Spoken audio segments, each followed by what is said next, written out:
Hi there, I'm Christy Coloutti, the principal of Northwest Primary School, and I am here with another episode of the Rutland City Public Schools Learning Lounge. And today we are hosting guests from our Epic and Tapestry after-school program. Super excited to hear about what they have to offer to our families and our school community. So I'm going to turn this over to them and start with introductions. So we'll start with you first. Hi. Hi, my name is Andrew Levesque. I'm the site coordinator for RAS Tapestry. Hi. Hi. I'm Liz Burnham. I'm the site coordinator for Northeast Primary School. Nice. And I'm John Wallet, the PE teacher and health teacher at Rutland Middle School and the Epic After School Program site coordinator. Thank you guys for joining us today. This is a great way to get out the word on all the good things that are happening in Rutland City Schools with our after-school programs. So can you just start a little bit telling me about the after-school program that you each offer?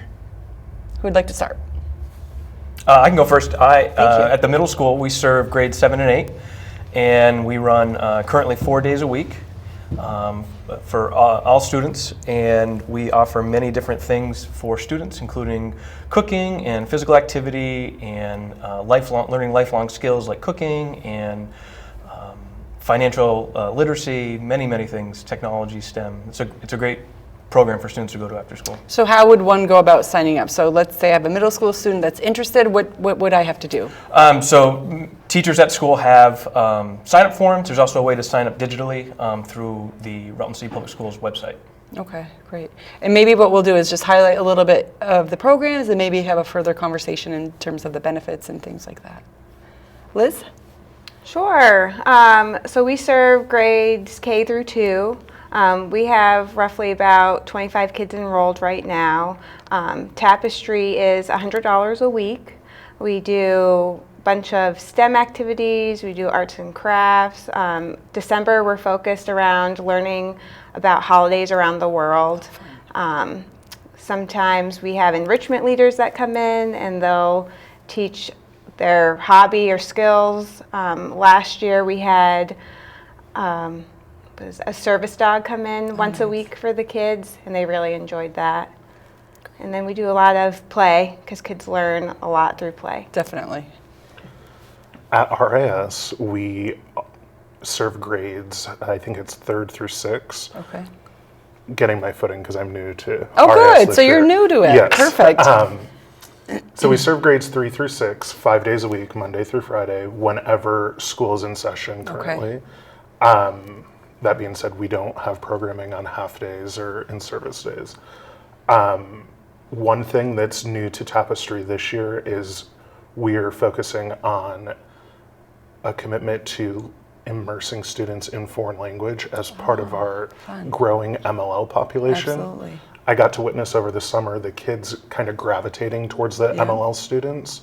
And as a result of that, we've incorporated virtual Spanish lessons with MEG languages. Oh, fun. And the kids really seem to be taking to that and actively learning and using the skills that they learn with their peers. Yeah. In addition, piggybacking off Liz, we're doing holidays around the world for our December theme with a culminating family and community engagement activity right before we go on holiday recess. Nice. So maybe we can start with that. What are some ways that you include the family in the community with your programs? So you're doing a culminating event that invites families in. What are some other ways that we are connecting with families through these programs? Once a month we try to do a family engagement night to have the families come. For December, Northeast, we're doing something similar to Andrew, but we're also offering holiday haircuts because I'm a licensed cosmetologist in the state of Vermont. Wow. So we're going to offer our Tapestry kids free haircuts if they'd like That's it. great. Their parents obviously would have to sign up and approve it. But I know Northwest Tapestry, they do a big Thanksgiving dinner. Big feast. And that's usually sponsored by the Mission City Church. Yeah. So I know they do a lot of family engagements there as well. I see it all the time. Parents are so included in this program, which I think is really amazing for sure. How about at the middle school? Is it a little bit harder to include middle school families, or how do you do that? We typically have a couple events, usually barbecue in the summer as a culminating event to show everything we did over through the summer program. We're actually starting to build a cooking program where students are planning, shopping, and cooking meals weekly that parents can come in and join on a Friday afternoon to have a meal. Nice. PEG TV has a great kitchen. Just a little shout out. We're going to be That's using what I it hear, here. So yeah. they have a pretty cool kitchen for sure. So in terms of your programs and what you do, walk me through a day at Tapestry, whether it be after school or in the summer. Do the programs look the same in the summer as they do during the school day?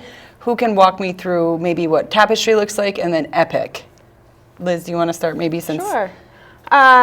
So after school, it's our program. I know we start a little bit later than Andrew's, but we start at 3:30, and the kids come in, we sign them in, and then they line up to go right outside for outdoor play. Then when they come in, they do snack. Then we move into our enrichment program. So every afternoon we do an enrichment. It could be STEM, literacy ed, it could be any arts and crafts, or it could even be like an active lifestyle. So they could do the walking club, or we'll go down to our gym and do a gym game, or sometimes we have yoga come in and Zumba. Nice. So the kids can do that. And then after enrichment, our program does a choice time. So around 5 o'clock, when some of the kids are still there, they get to play with toys, or they can draw, color, they can work on things that they've been working on, and then the program ends. Summer's a whole different story. Yeah. This past summer, I think we were in the school maybe 1 day a week. We were on the go all the time. We go swimming twice a week. We go bowling. We go to the Magic Forest. We went to Mount Shire. We just go everywhere. That's amazing. Yeah, so we stay really busy, and we still try to do the enrichment programs too during the summer for the kids, but some of it's focused around like water play if it's super hot, or Northeast theme was outdoor adventures, so a lot of our enrichments were based around that. Yeah. So, Fun. and it's summer starts at 8 and it goes until 5:30, right? Yeah, so it's a Yeah, and full 5:30 day. during the school year also. So Yeah. families that are working, great way to accommodate needs in terms of childcare and enrichment, right? I think it's really important. It's not just a childcare piece. There's a lot of enrichment and academic pieces to the programs, which is awesome. How about Epic in the summer? So Epic And why are you titled Epic? Why Epic? Do you know? Yeah, Epic in the summer for middle schoolers, they have obviously a lot of choices of things they can do in the summer, but we actually had almost 100 kids last summer come, which was awesome. Summer program for us is 6 weeks, and it's 8 to 4, 5 days a week for those 6 weeks. Wow. And we typically have those enrichment opportunities in the morning for students. In the afternoon, a lot of times are a lot of field trips or similar type field trips that Liz mentioned before. We typically offer tutoring for students as well, which is probably a difference between, small difference between programs for students to maybe gear up for high school or get ready to maybe catch back up on some things that they missed. So when parents sign up, do they have to sign up for all 5 days, or is it optional, or how does the scheduling work? Because there's obviously huge benefits for families that are working. So what are the flexibilities in terms of what you offer for them? We have very flexible scheduling. I know on our roster we have students that are enrolled like Monday, Wednesday, Friday, or Tuesday through Friday. We're just here to accommodate families that need childcare and want to have their children exposed to opportunities that they don't necessarily get throughout the regular school day. How about in terms of staffing, and trainings? I know there are some high rigorous expectations for staffing from the state, like it's a very state-supported program, and federal mandates. What are some of the trainings or opportunities that you offer to the staff to support those students in these other venues? There are several professional developments available online through, Liz, what's the organization? Northern Lights through CCV. Yeah. And that kind of helps program staff get the required professional development hours requisite to be in program. So I know you are all site directors, and then you have like I know there's different tiers, right? So some high school students that are interested in supporting the tapestry programs. I know I see a lot of high school students coming through. What are the requirements in terms of staffing? So are you ever short on staff, first of all? Yes. All the time, right? Like that's a Yes. common denominator.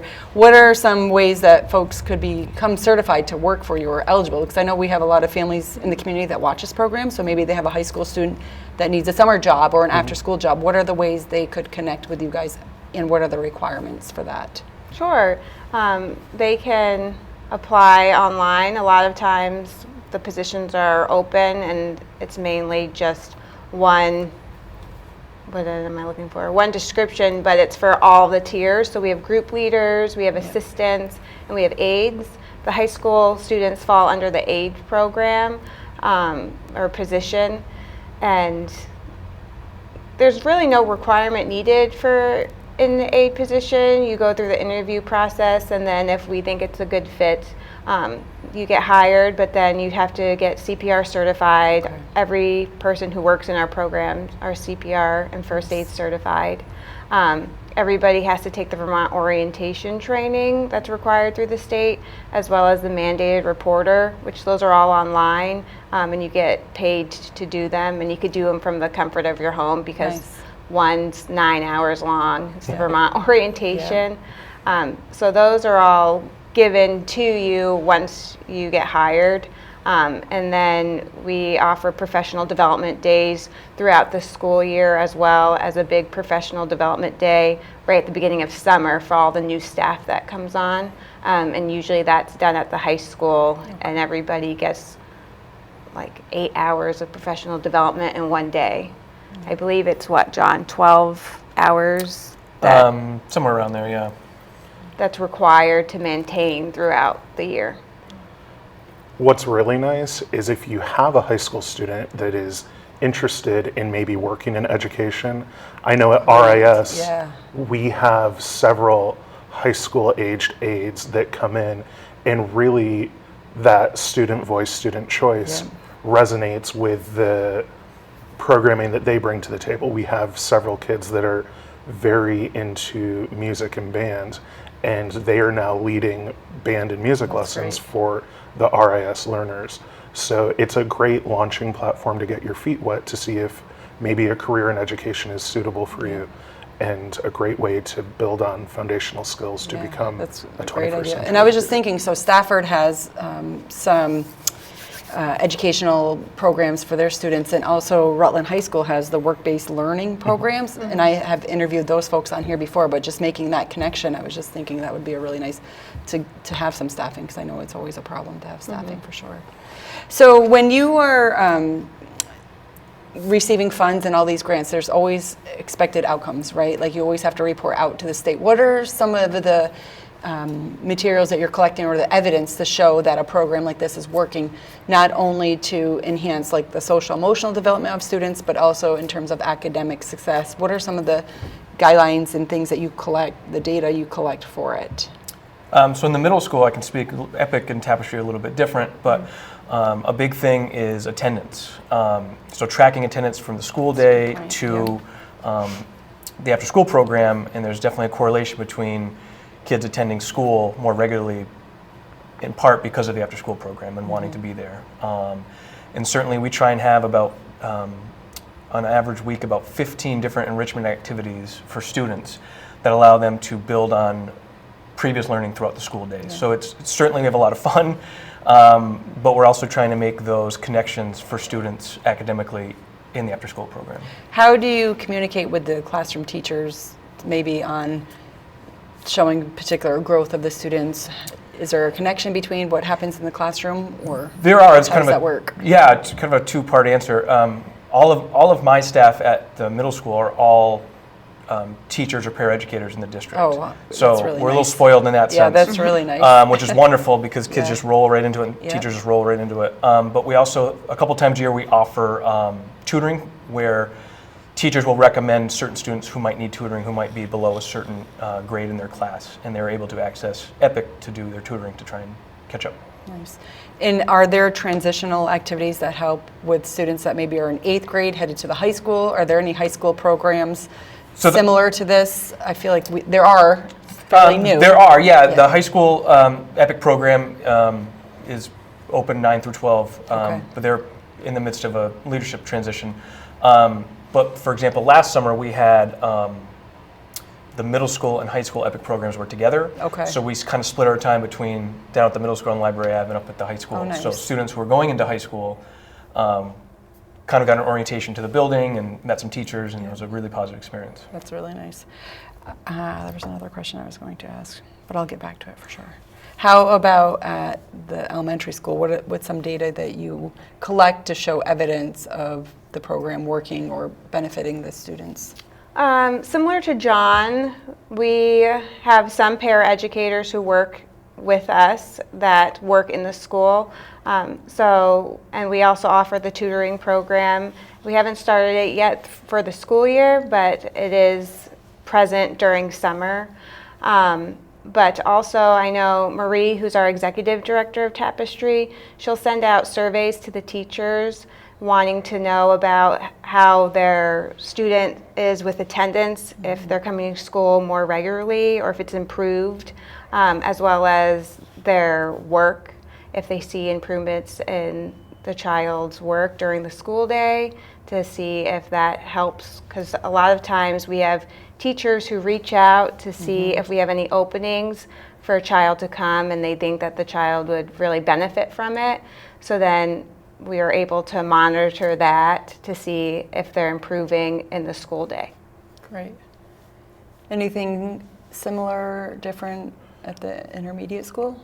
We kind of do the same thing in terms of collecting data, reviewing positive attendance, and when you have, enriching programming in the afternoon, like John was saying, it's like a carrot to dangle totally to get is, the for sure. students to come to school and be committed and buying into their education. Right. How about food? Do students receive any meals, transportation? Is that provided? So some of the questions logistically, if families have questions, So, talk to me a little bit yeah, about that. we provide, for Tapestry, students are provided a healthy snack once they enter programming at RIS, which is provided by our district's food service company.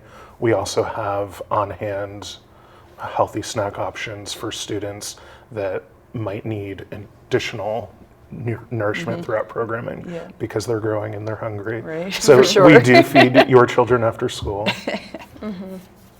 And then in summer, they get, they get breakfast, Yeah. they get 2 snacks a day, and then they also get served lunch. And is that all monetary? That's all included, right? So, Yep. and I know there's a subsidy sliding scale, so if families can't afford $100 a week, we have lots of grants and things. What does that process look like if a family is, really interested in the program, however, no, they can't financially pay $100? How does that process work? Sorry, Liz. Oh, you can go. Any one of It's you. fine. One resource that the Tapestry programs have is each of our Tapestries has a student and family engagement coordinator Okay. who works with families to secure additional funding should they need childcare and can't afford the $100 per week. That's amazing. At RIS, I'm very lucky. I have to give a shout out to my SAFE coordinator, Lindsay Etchison. Oh, nice. She is phenomenal. She's dynamic. And she always gets the job done. bet. So if you have a 3rd through 6th grader and you need them in programming, Lindsay It will happen. Lindsay will Yes. make it happen. It will happen. That's awesome. Yes, and we have in that same position at Northeast, it's Phyllis Smith, and I know at Northwest, it's Amanda Gurney, and she's been doing it for so Forever, long. forever. So whenever we have questions, we go straight to Amanda.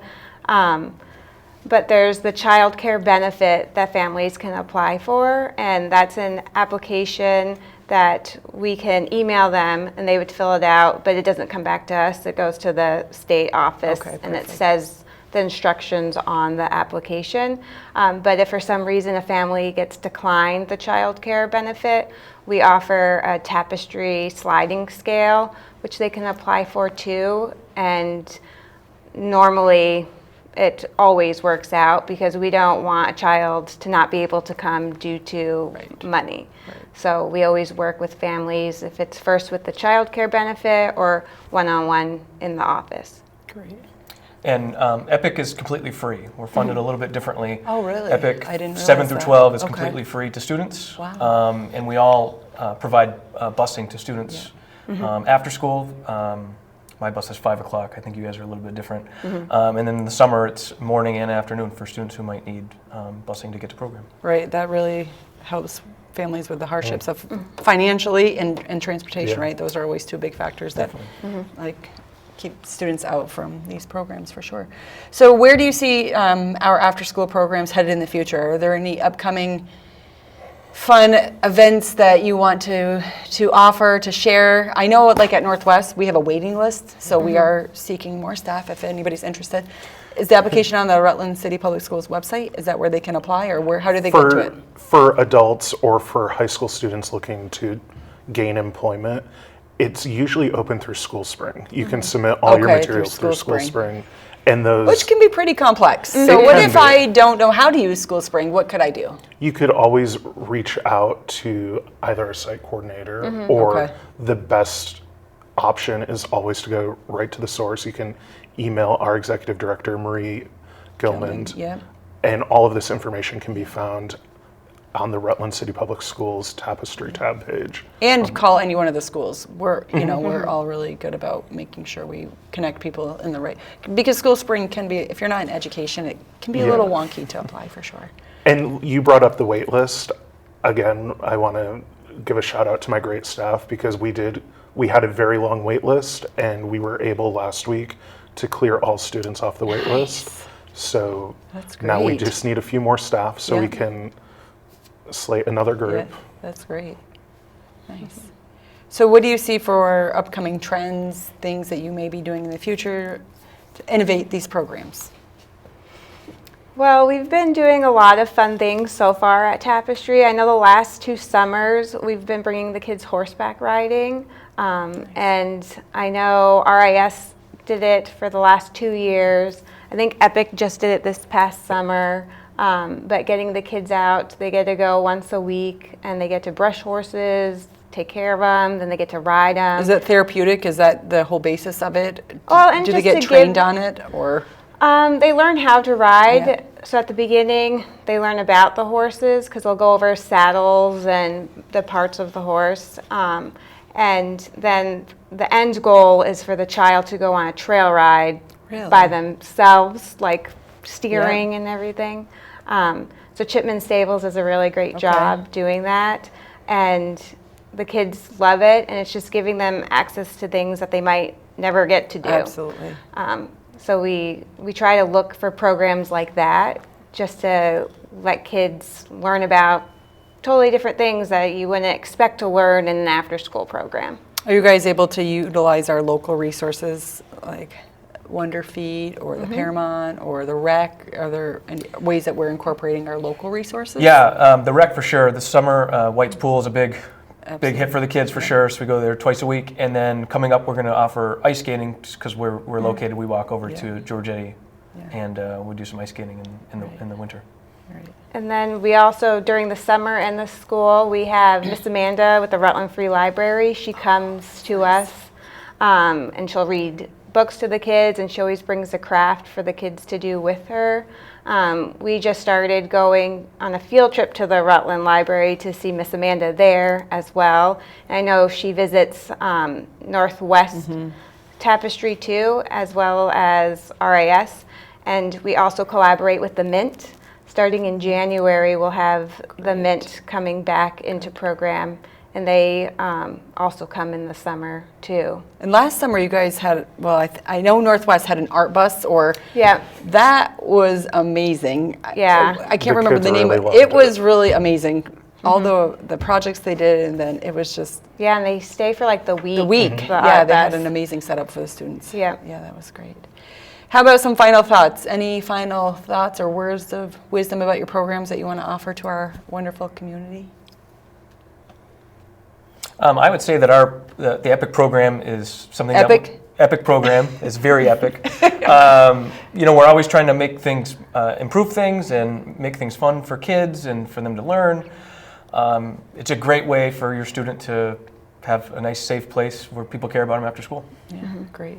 I would definitely agree. I'm just hearing so many things about, like middle school, it's hard sometimes, right, to engage the students or whatever, but I'm hearing a lot of great things about the EPIC programs for sure, and Tapestry.